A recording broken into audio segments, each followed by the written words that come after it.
മലയാളികളുടെ എക്കാലത്തെയും പ്രിയപ്പെട്ട നടനാണല്ലോ നമ്മുടെ ലാലേട്ടൻ കഴിഞ്ഞ ദിവസം ആശുപത്രിയിൽ അഡ്മിറ്റായി. തുടർന്ന് ഇപ്പോഴത്തെ വിശ്രമത്തിലാണ് എന്നൊരു വാർത്തയാണ് ഇന്ന് ഈ ദിവസം പുറത്തു വന്നിരിക്കുന്നത്. ഇക്കഴിഞ്ഞ ഓഗസ്റ്റ് 16 തീയതി വെള്ളിയാഴ്ച അമൃത ആശുപത്രിയിൽ തമിഴ്നാട്ടിലാണ് ലാലേട്ടൻ അഡ്മിറ്റ് ആയത്. ഇപ്പോഴത്തെ പുറത്തുവരുന്ന റിപ്പോർട്ടുകൾ പ്രകാരം ഉയർന്ന പനി, മസിൽ പെയിൻ, ശ്വാസതടസ്സ പ്രശ്നങ്ങളെല്ലാം തന്നെ ലാലേട്ടന് ഉള്ളതായിട്ടാണ് ഇതിനോടകം തന്നെ റിപ്പോർട്ട് വന്നിരിക്കുന്നത്. ലാലേട്ടന് വൈറൽ ശ്വാസകോശ അണുബാധ കൂടി ഉണ്ടാകാൻ സാധ്യതയുള്ളതിനാൽ പൂർണ്ണ 5 ദിവസത്തെ വിശ്രമമാണ് ഇതിനോടകം തന്നെ ഡോക്ടർമാർ നിർദ്ദേശിച്ചിരിക്കുന്നത്. ഈ സമയത്ത് തിരക്കേറിയ സ്ഥലങ്ങളിലൊന്നും തന്നെ ലാലേട്ടൻ സന്ദർശനം പാടില്ല എന്നും മരുന്നുകൾ കൃത്യസമയത്ത് കഴിക്കുക എന്നൊരു നിർദ്ദേശം കൂടി ഡോക്ടർമാർ നൽകിയിരിക്കുകയാണ്. അപ്പോൾ ലാലേട്ടന്റെ അസുഖം എത്രയും വേഗം സുഖപ്പെടട്ടെ എന്ന നിലവിൽ നമുക്ക് പ്രാർത്ഥിക്കാം.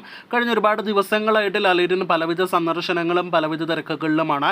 ഷൂട്ടിങ്ങിനിടയിൽ പോലും വയനാട് സന്ദർശനം, അതിനുശേഷം മനോരഥങ്ങളുടെ OTT ലോഞ്ച് പരിപാടിയിൽ സന്ദർശനം, അതോടൊപ്പം തന്നെ അമ്മയുടെ വിവിധ പരിപാടികളിൽ സന്ദർശനം. ഇനി വരുന്ന ഓഗസ്റ്റ് 20 തീയതി അമ്മയുടെ ഒരു ഷോ എല്ലാം തന്നെ അങ്കമാലിയിലെല്ലാം തന്നെ പ്ലാൻ ചെയ്തതാണ്. എന്തായാലും ലാലേട്ടൻ എത്രയും വേഗം സുഖപ്പെടട്ടെ എന്ന് നമുക്ക് പ്രാർത്ഥിക്കാം. കാത്തിരിക്കൂ കൂടുതൽ വാർത്തകൾ കേട്ട്.